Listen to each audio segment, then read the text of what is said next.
Hello, everyone. Welcome to the Tractor Beam Comics Reviews on the Ion Cannon Podcast, part of the Star Wars Underworld Podcast Network. I'm Matthew. He's Chris. We got two books on the docket today. Devin, and sorry we're a bit late. I had a work meeting that went long. It happens. All good. Got your lunch, got your comics, got your breakfast, got your comics, whatever it is. Enjoy, strap in. It's the Tractor Beam. First up, it's Darth Vader number 38, written by Greg Pak with art by Raphael Yanko.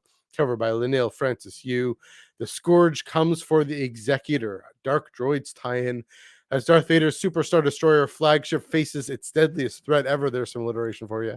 The Dark Lord fights the war on two fronts, against a horde of Scourge droids and against the forces of the Empire itself, featuring a rare glimpse into the true character of Admiral Piet. First off, I'll say, this one was okay. This one, the most of it, the lead up, just kind of your standard Vader fighting droids, fighting all those things. I thought the endings, the two endings, were very interesting. First off, I think Vader going to Mustafar. I'm trying to blanking on the other end part of the ending, but Vader going to Mustafar and encountering the Eye of Webbish Bog, and saying you have this power. What kind of power are you seeking? Of course, we know the Eye of Webbish Bog. Greg Pak has brought this up into kind of canon as opposed to just the kind of the deleted scenes from Rise of Skywalker, into the actual canon, knowing this lore of the Sith, this heritage of the Sith, and how the tragedy of Darth Plagueis the Wise is really the story, and brings to mind that story means for Anakin in that moment, and for Vader and his story. Yeah, it's about the weird mystical midichlorian thing happening, but really for Vader, at least in this moment, why the Eye of Webbish Bog brings it up, it's really about Vader really having to have this strong objective face against Palpatine, against Darth Sidious, and the Sith. Are you a Sith or a Jedi? That was a really, really profound moment. Talking about suspending my moral disbelief. Really profound moment of why are you asking? Take it. But it turns out you don't have. I don't have the power. You actually have to go and be a Sith.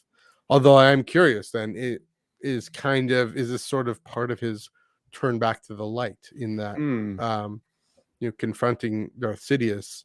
Yeah, it's maybe to take over, or is it to defeat the Sith? And those questions that get brought up. And just everything about the Empire having to heal, cauterize a wound, take out a wound.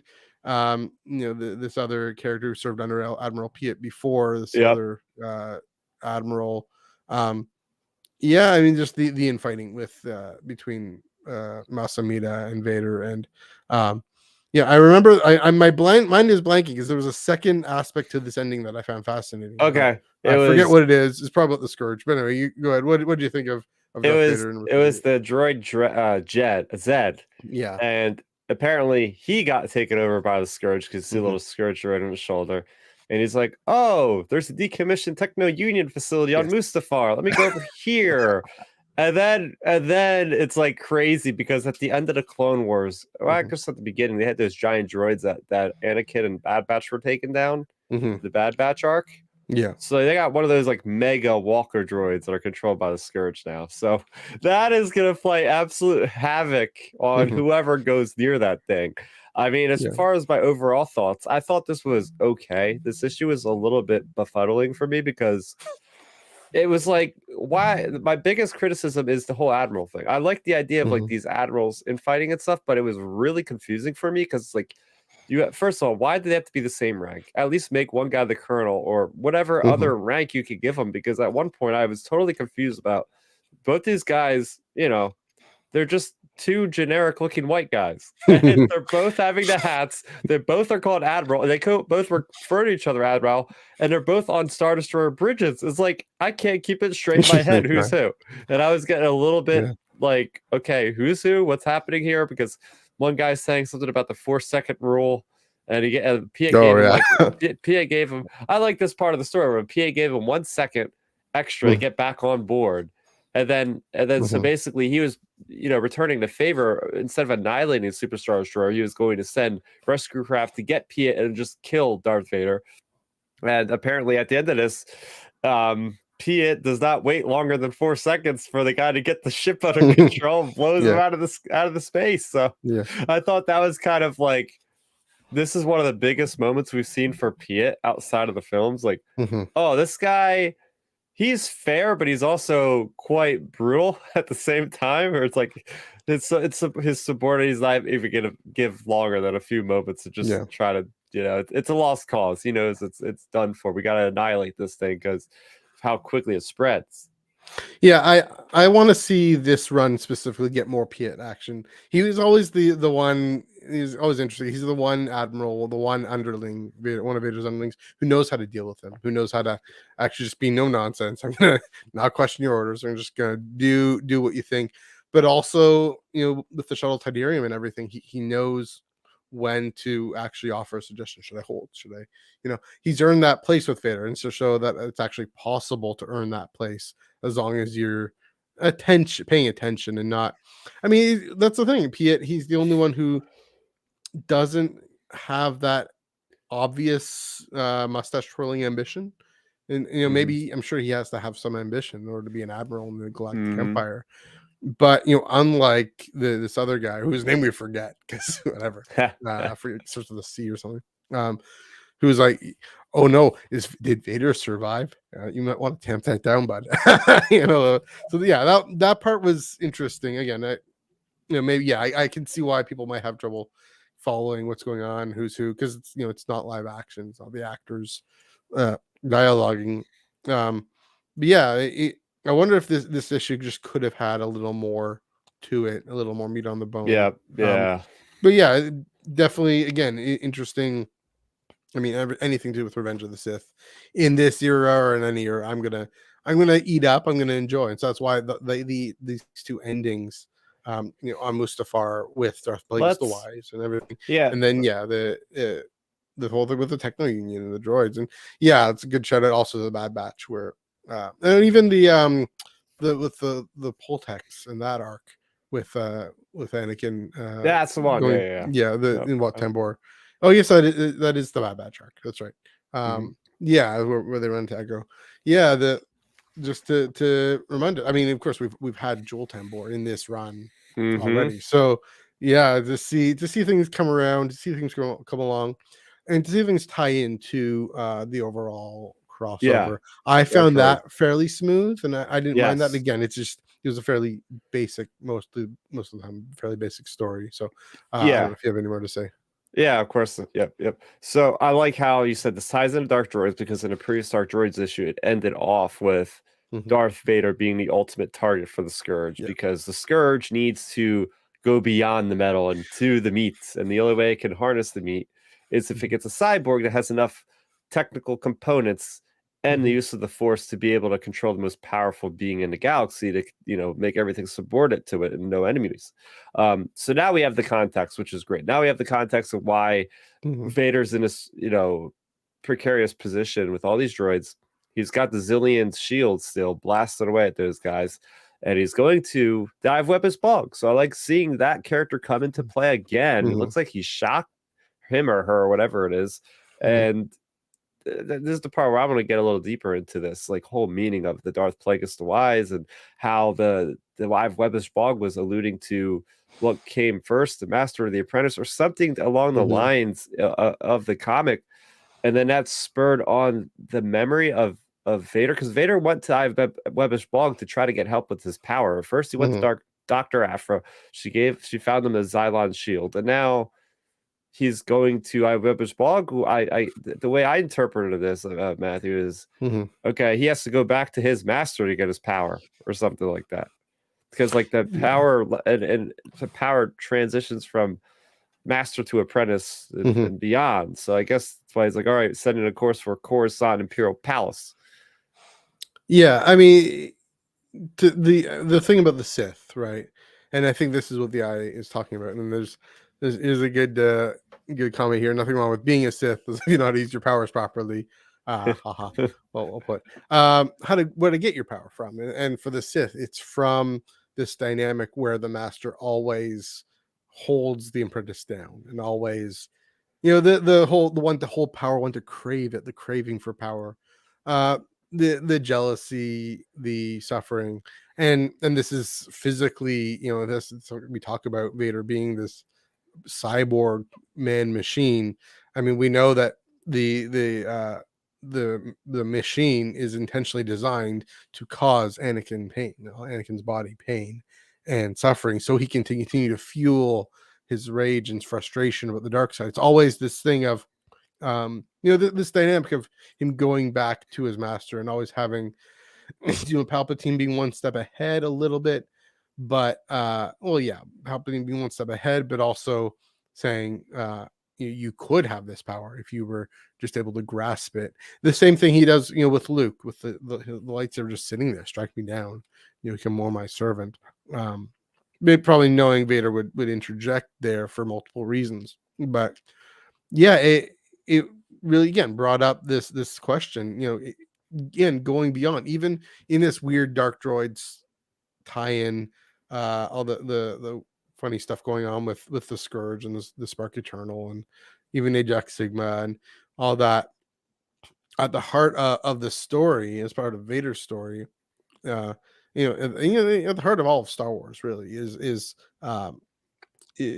it's the human story, the relational story, the angst and the grief and the rage at Padme dying and at Palpatine deceiving him and him coming to the point where he has. I mean, I go back to I just the other day, on the main podcast on Monday, talking about the that first 2015 crossover moment where Anakin or Vader learns that he has a son. I have a son.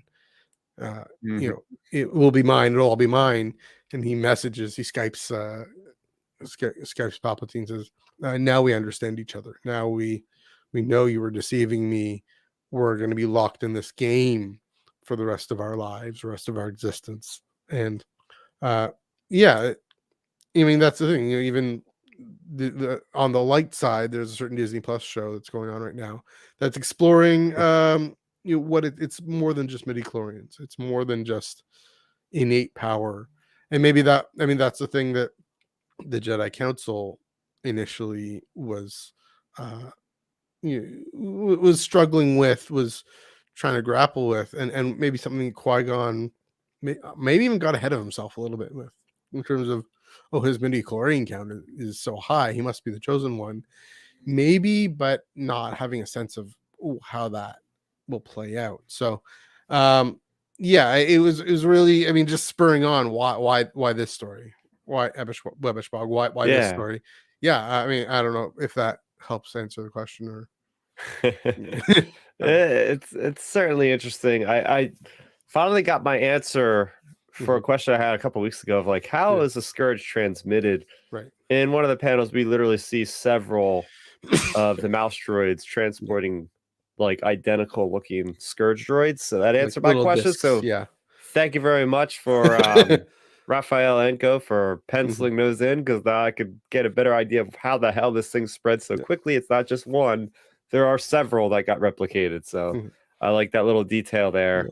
I mean, besides that, I don't really think there's anything else notable about this issue, other than like the Darth Plagueis line was pretty cool, the admirals and the 4-second thing. But that, I mean, the artwork is good. Obviously, you're always going to be consistent when it comes to Vader just destroying droids and whatnot.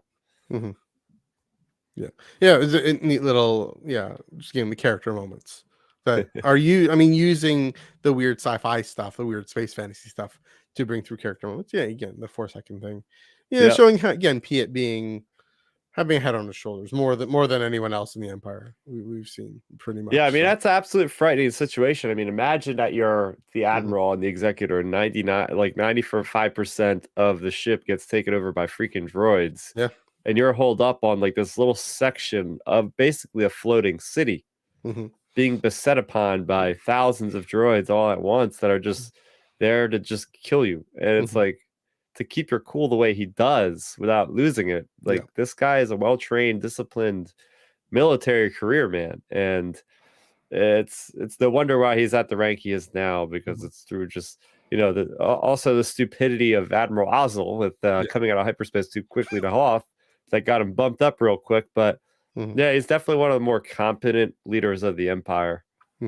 So definitely hope to see more of him in in this comic book. Of course, as we make that beeline to Return of the Jedi, where he still has this cool shout out to Damien and all that. Yeah. So fun times. Okay, moving right along. Let's get to this. Let's get this over with. Obi-Wan Kenobi #1, written by Jody Houser, Salvador Larroca, Lee Garber. I should say I've loved everything Jody Houser does. Yeah. So we'll get this. But anyway, the hit Disney Plus series Obi-Wan Kenobi has arrived last summer. When agents of the Empire pose a new threat, Obi-Wan Kenobi emerges after years of hiding. Taking place after the events of Star Wars Episode 3, Revenge of the Sith, Obi-Wan Kenobi is tasked with keeping both the Skywalker children safe from a distance until young Leia Organa finds herself held in a ransom plot. Introducing Reva, the third sister of the Inquisitors. And I think this is for comic collectors, the first appearance of Reva in a comic. First appearance of young Leia in a comic. So I don't know if that means anything, but yeah. I'll throw this to you. I know our tone of voice saying what we think of this already, but Obi-Wan Kenobi comic adaptation and adaptations generally go for it. Yeah. No, I think this was. I like the creative team a lot. Now, you mentioned Jody Houser, so I think we have to just mention to the audience exactly what she's responsible for in the Star Wars galaxy. She's a writer of comics, and she first got her start. I'm not sure exactly where, but I mean, she's known for the Rogue One adaptation, which is absolutely phenomenal because unlike the Mandalorian adaptation, it actually adds layers and behind the scenes moments for characters like Jin and Bodhi Rook and Saw Gerrera and like a whole bunch of awesome like scenes that were behind the scenes kind of things and really good connective tissue. She also did the first and the only adaptation of a novel in comic book form with the Thrawn adaptation, which was awesome. And why the heck have we not gotten more of those? I hate to say it, but I guess it didn't sell well. Otherwise, they would have been doing more of them. But still, come on, Marvel. I'd take a book adaptation over The Mandalorian and over, unfortunately, this adaptation any day of the week because I just want more people to experience and the medium of visuals, right? But yeah, I guess I jumped the gun a little bit on that one. Unfortunately, this follows into suit with The Mandalorian, which I'm honestly surprised because I get the secrecy behind The Mandalorian is so bottled up between Favreau and Filoni. They never want to like show too much of anything. Yeah. And they won't ever show too much of anything with canon because until the story is completely done, they don't want to be beholden to having to, fill in the blanks and having to watch out for, this writer did this backstory of this character. Now we can't touch it. So I thought that the Obi-Wan series was going to be a little bit more liberal with the amount of stories that Jody could tell because it's like, we've heard from Deborah Chow. This story is done. Like there's no more season 2, pretty much. This is it. It was a one and done. It was a limited series. So I figured, okay, let's start seeing some of those behind the scenes things. I heard rumors that Cody was going to be in the original series. So I was thinking, oh, maybe we'll see him, but not even something that big. Like just show us more. In fact, this did the opposite. And you mentioned this, Matthew, in our private chat. This actually took out parts of the story. Like Leia is barely running around and is already captured. There's a lot of moments that are just truncated, like just very shortened. And it like, I don't know, it kind of rubbed me the wrong way. I don't know why exactly that was, but what I will say, going over the artwork side of things, this is Salvador Larroca's calling because I'm sure you were back there in 2015 with the bunch of people on the internet saying, why the hell is this guy photocopying images of Empire and A New Hope on the characters' faces? This is his time to shine. This is exactly what his job is at this point, is to copy the images from the screen and put it on the page. So it's like they've finally found a good role for Salvador Larroca in Star Wars. I'm not saying he can't do original artwork. It's just he's gotten notorious for doing those like photo real, like exact replica faces in like original work. So I mean, this was nothing special. I'm a little bit disappointed, and I'll throw it over to you. I mean, again, to be clear, we're not blaming Jody Houser or anything, or Salvador Larroca. We're not blaming. Blame is too strict of a word, harsh of a word First of all, I'll say I don't mind photoreal. I mean, I actually prefer it to some extent. I I think with the 2015 comic, things were a little wonky. I'll grant that, but I never minded it. I almost prefer it to something too weird and fantastical you Too can't get anime-ish, around. yeah, and stuff. Yeah, Yeah. so that part's okay, and yeah, I agree with the art here is fantastic. Just really bringing the visual to the comic medium. Uh, the real problem with this book is the pacing. As a comic book, is the pacing. It really, like the description I said, was choppy, and it really felt like just highlights. Like you're watching a sports game, you're watching the sports thing afterwards, the highlights on YouTube of a game, just jumping from this moment to that moment to that moment, not having any kind of coherent story, but just just the okay, this happens and then that happens, and no intervening events, nothing to make the flow. Um, which is too bad. I mean, so Jodie Hauser, like she can write a great story. She wrote all of Age of Republic, which is Oh yeah, probably yeah, my yeah. favorite. That's my favorite. But yeah, And what Yoda. and a few of the Yoda comics, yeah, a few of the issues there. Again, really fantastic artist or author, and able to spin a great prequel era story, great story involving prequel era characters like Obi-Wan Kenobi. Um, again, a few things, just the few problems, being beholden, I think, just like the way the Mandalorian is, to one issue is one episode. If they had spun this out, drawn this out longer, Okay. and said, don't worry about fitting a whole episode into one issue. Find transition moments, find uh, things to just make things more fluid. Write transition moments yourself. Insert kind of the backstory notes that we have, because I'm sure there's lots. Like you said, I mean, so for the Rogue One, right? Isn't that Yeah. one of the places where, with Bodhi and his visions and his flashbacks. I Yeah. admit I haven't read it yet. But also then I think things about Cassian and the Separatists. I know that's also in the novelization, The Gender novelization with Freed, that one. but Yeah. yeah, there's still, again, the ways they can do that, especially as you said, uh the story's done. Like we're not getting a season 2, which I Yeah. don't think we need to. That's fine. Get into the characters' heads more, get into their thoughts and their feelings more. But again, the biggest thing of transition moments. And so if they spun this out and said, okay, only maybe even do the first half of an episode or first whatever, as long as it makes for a good story arc in a comic book, then we'll rejig the numbering or whatever to not necessarily worry about. I mean, that's the thing about these streaming series, is it's one continuous story anyways. It's why they had that Scotiabank Theater event where we sat in a theater, and yeah, they gave us breaks and they took pauses between episodes, whatever, but it was one continuous thing. Wow. Just don't worry about having to shoehorn it into a comic. And that would make more time, that would give more time for those transitional moments. And so yeah, there's, I think, a lot of restrictions from on high that just make these adaptations not work as well. I Yeah. think with the Mandalorian one, it was more that it's a quiet character. And it's okay. I mean, the Darth Vader comic had silent moments. For example, comics have silent moments all the time. Undiscovered Country by Charles Soule, that came out today, that had silent moments.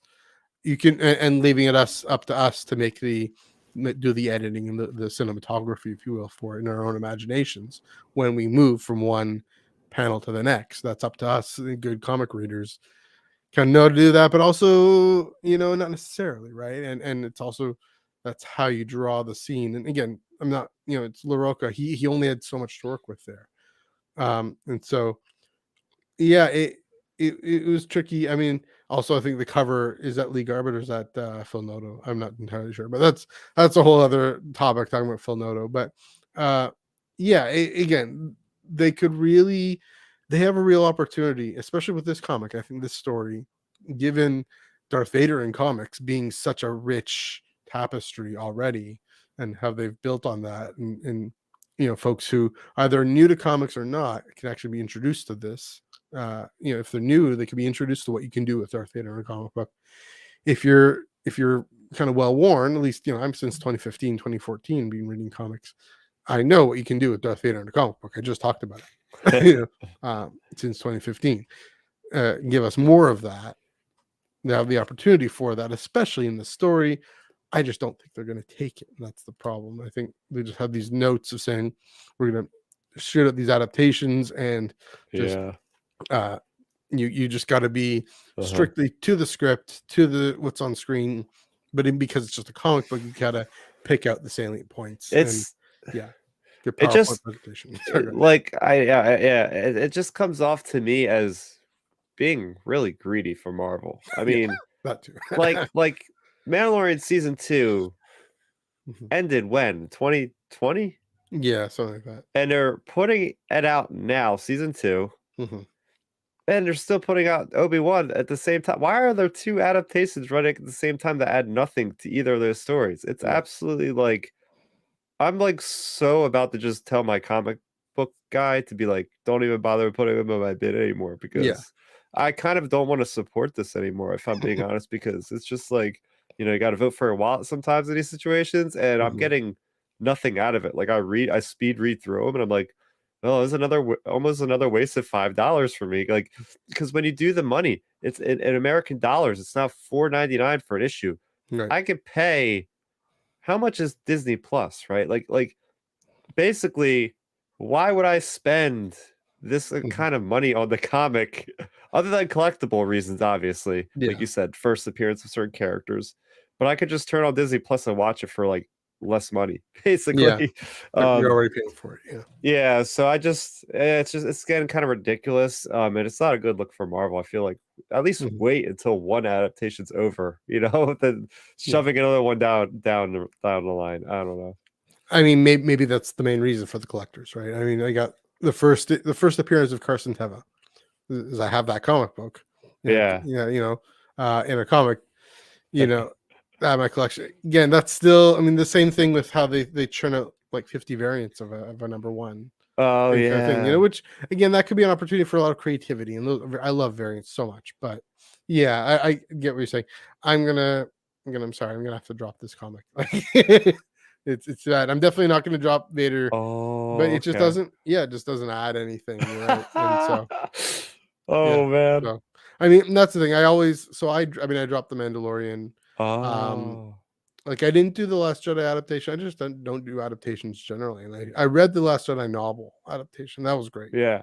But probably because the Last Jedi is such a strong story. So yeah. Yeah, part of me is like that collector where I'm like, I already have like half the Mandalorian. I might as well finish it at this point. Yeah. And I'm just hoping that they don't come out with a season 3 for like 3 years from now. Right. And Obi-Wan, it's like Andor, I don't think they're gonna even do an Andor comic book. I mean, they never even put out an Andor behind the scenes reel for anything on Disney, so I doubt they're doing that.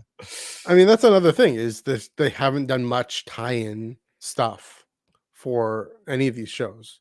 So yeah, I mean, and you're the time materials correspondent, but doesn't give you. I mean, I will say. So what you're saying is you're a completist, is what you're saying here.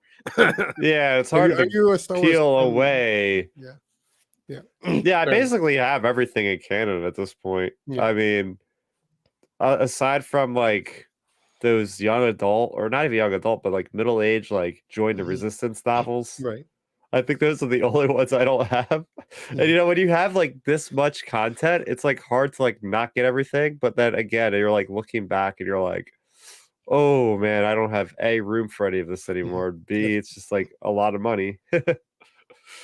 Yeah, that's another thing, is the paper canon folks, we're completists. It's why we're into paper canon in the first place, right? We want to flesh out the story, fill out the story.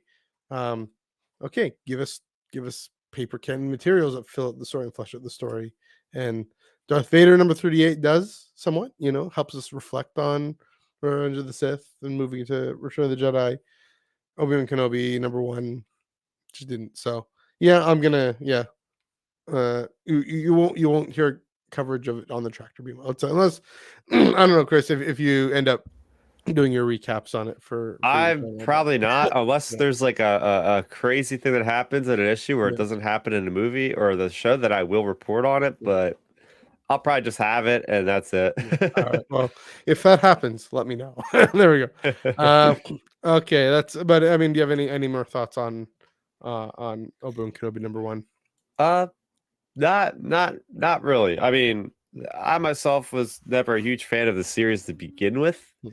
I liked the first episode, the second episode, the third, and the last episode. Everything else in between was kind of just like, for me. So, it's another reason why I'm like on the fence about having the comics. I'm like, I don't really like this 100% anyway. So, but no, I get it. Like there is a good story in there somewhere, but I think with like more editing and stuff, I know there's like a lot of YouTube videos that people edited, and people say they're so great the way they're edited and whatnot.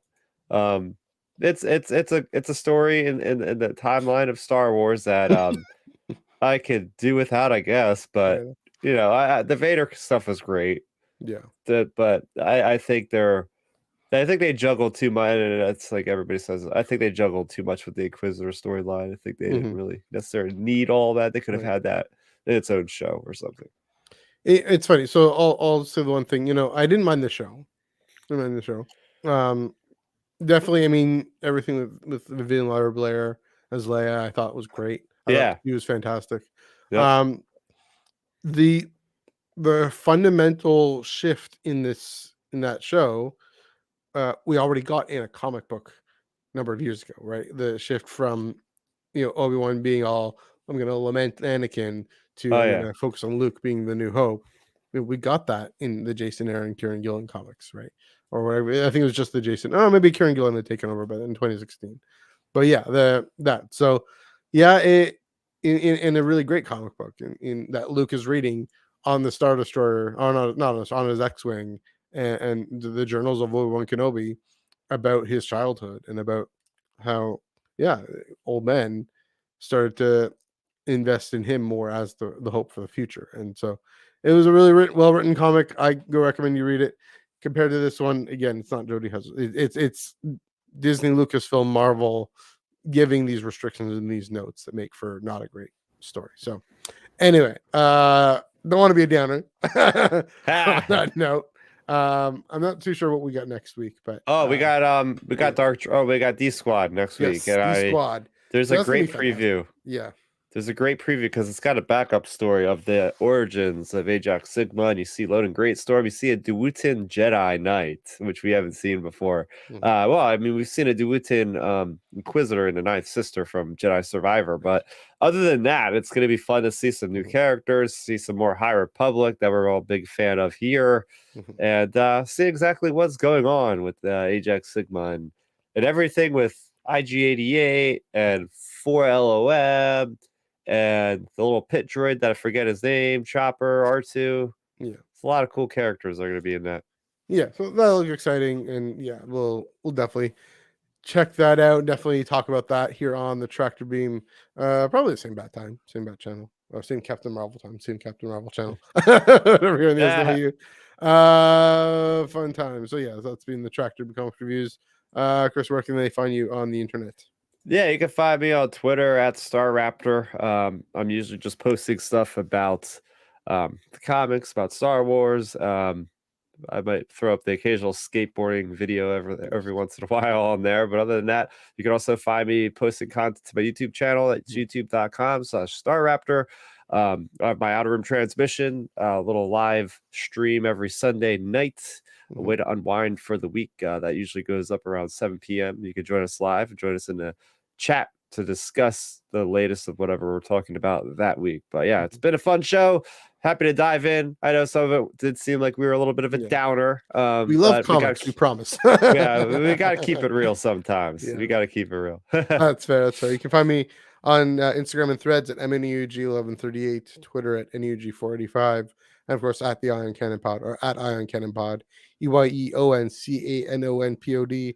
Mondays, 8:30 p.m. Eastern, 5:30 p.m. Pacific, right here on the Underworld channel. And of course, the Star Wars Underworld Discord. I should actually make sure I'm getting that link in the YouTube description. I'll do that next week. But yeah, until then, happy reading.